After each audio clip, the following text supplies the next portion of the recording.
আসসালামু আলাইকুম বন্ধুরা, কেমন আছো সবাই? আশা করি আল্লাহর রহমতে যে যেখানে আছো সুস্থ আছো এবং ভালো আছো। আমি আলহামদুলিল্লাহ অনেক ভালো আছি। আজকে আবারও নিয়ে আসলাম বড়দের এই সুন্দর নেক ডিজাইনটি।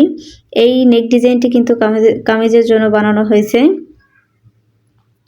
আর এইভাবে কিন্তু আমি পুঁথি লাগিয়ে দিয়েছি। দেখুন, যার কারণে কিন্তু সৌন্দর্যটা আরও বেড়ে গেছে এবং এক পাশে আমি 4টা ফুল দিয়ে দিয়েছি। দেখুন কতটা সুন্দর হয়েছে। কাজের ফিনিশিংটা কিন্তু আলহামদুলিল্লাহ অনেকটা সুন্দর হয়েছে। এটার টিউটোরিয়াল আমি ডেসক্রিপশন বক্সে দিয়ে দিব, চাইলে আপনারা ওইখান থেকে বানিয়ে নিতে পারবেন, কোনো অসুবিধা নাই। তো বড়দের এই নেক ডিজাইনটি কেমন হয়েছে কমেন্ট করে জানাবেন। যদি ভিডিওটি ভালো লেগে থাকে অবশ্যই লাইক, কমেন্ট এবং শেয়ার করতে ভুলবেন না। ভিডিওটি এখানে শেষ করছি। আল্লাহ হাফেজ।